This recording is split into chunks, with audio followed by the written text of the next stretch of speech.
27 साल के सन्यासी का जलवा देखते रह गए बड़े बड़े उद्योगपति, क्रिकेटर और सुपरस्टार। बाबा ने 156 गरीब कन्याओं के विवाह में दे दिया इतना बड़ा दहेज, देखकर दुनिया रह गई हैरान। चाहते तो खुद खरीद लेते करोड़ों की कार, बना लेते मकान आलीशान, लेकिन गरीब बेटियों के लिए अपना सब कुछ कर दिया कुर्बान। 156 बहनों की विदाई करते हुए भावुक होकर रोने लगे धीरेन्द्र शास्त्री। बाबा ने सभी कन्याओं के विवाह में दिया 157 तरह का उपहार और एक एक बाइक। 50 लाख लोगों ने खाया खाना, 10 करोड़ का आया सामान, 2 करोड़ का खाना पकाने के लिए लग गया तेल। शादी में शामिल हुए 10 लाख घराती और बाराती। दुनिया देखती रह गई नजारा, जो आमतौर पर कोई किसी के लिए नहीं करता। जी हाँ, बागेश्वर धाम छतरपुर में शुक्रवार को पंचम विवाह महोत्सव में 156 कन्याओं का विवाह हुआ। पीठाधीश्वर धीरेन्द्र शास्त्री ने नवविवाहित जोड़ों को आशीर्वाद दिया। विदाई का दृश्य आंखें नम कर देने वाला था। शास्त्री से लिपट कर बहनें रोने लगी, विधि विधान के साथ, जो आमतौर पर कोई किसी के लिए नहीं करता। जी हाँ, बागेश्वर धाम छतरपुर में शुक्रवार को पंचम विवाह महोत्सव में 156 कन्याओं का विवाह हुआ। पीठाधीश्वर धीरेन्द्र शास्त्री ने नवविवाहित जोड़ों को आशीर्वाद दिया। विदाई का दृश्य आंखें नम कर देने वाला था। शास्त्री से लिपट कर बहनें रोने लगी, विधि विधान के साथ। दोस्तों, बागेश्वर वाले बाबा जी का नाम तो आपने सुना होगा। बीते 8 तारीख के करीब शिवरात्रि का त्यौहार आ रहा था और बागेश्वर वाले बाबा ने इतना धूमधाम से विवाह किया 156 कन्याओं का कि कहना ही नहीं है। बागेश्वर वाले बाबा वही बाबा हैं जिनका बुंदेलखंड में घर है और काफ़ी ज़्यादा मात्रा में चर्चित है। आप सबों को बता दें कि 156 कन्याओं का विवाह ये अपने खर्चे से करते हैं। और मैं उन तमाम लोगों को बोलना चाहूँगा जो बागेश्वर वाले बाबा को ढोंगी बाबा के नाम से ढोंगी बाबा के कहते हैं। तो इसलिए हम उन लोगों से कहना चाहेंगे कि आप लोग अपने गांव टोला मोहल्ला का एक भी गरीब लड़की का विवाह करके देखो, उसके बाद तुम बोलना। बात ऐसा है कि बागेश्वर वाले बाबा अभी बहुत ज़्यादा मात्रा में चर्चा में है और लगभग 156 लड़कियों का विवाह वो अपने धाम में शिवरात्रि के उपलक्ष्य में करवाते हैं।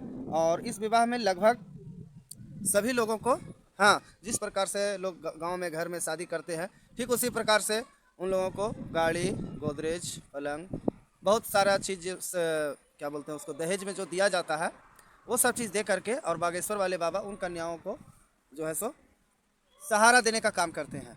तो बागेश्वर वाले बाबा को मैं तहे दिल से धन्यवाद देना चाहता हूं। और बागेश्वर वाले बाबा उन लोगों के मुंह पर तमाचा है जो उनको ढोंगी कहता है। ऐसे तो बागेश्वर वाले बाबा सबको सच बता करके ही काम करते हैं, लेकिन बहुत सारे ऐसे लोग हैं जो उनको ढोंगी कहते हैं। मैं उन लोगों को कहना चाहूँगा कि हमको ऐसे ऐसे अगर ढोंगी करीब 1000 मिल जाए तो मेरे को ही नहीं, हमारे देश के लिए नाज है। ऐसे ऐसे ढोंगी बाबा अगर हमारे देश में 1000 से ओवर हो जाए तो ये बहुत बड़ा गर्व की बात है, जो दूसरे के कन्याओं का विवाह अपने दम पर अपने खर्चे से कर रहे हो, गरीबों का भलाई कर रहे हो। बाकी बात जो है तो बागेश्वर वाले बाबा की जय हो। मैं उनका गुणगान तो करते रहता हूं और अभी टीवी से लेकर के मोबाइल पर पूरे ज़्यादा मात्रा में बागेश्वर वाले बाबा छाए हुए हैं। किसी भी पक्षपाती तरह के भाषण वो नहीं देते हैं, साफ़ सुथरा भाषण देते हैं, रामचरितमानस का पाठ करते हैं और बजरंगबली का भक्त है वो। तो बजरंगबली का भक्त होने के कारण उनके अंदर कहा जाता है कि एक असीम शक्तियाँ हैं जिसके थ्रू वो बता देते हैं लोगों के पास्ट प्रेजेंट फ्यूचर के बारे में। तो ये भी बहुत ही अच्छी बात है कि अगर यदि कोई पास्ट प्रेजेंट फ्यूचर के बारे में बता दे तो इससे बड़ी खुशी और क्या हो सकती है। और बाकी विशेष बात यह है कि हर शिवरात्रि में उनके धाम में करीब 100, 150, 200 के लगभग में संख्या में कन्याओं का विवाह होते रहता है। और वो ऐसी कन्या होती है जिनका कोई नहीं हो, जो अनाथ टाइप का हो, जो बिल्कुल गरीब हो, ऐसे ऐसे लोगों को वो सपोर्ट करते हैं और उनका विवाह अपने दम पर दान दहेज दे करके ही करवाते हैं। आप लोगों को एक छोटा सा धीरेन्द्र बाबा का मैं वीडियो आप लोगों को दिखाता हूँ। देखिए एक रिपोर्ट तो आप लोगों को दिखा सकते हैं कि अभी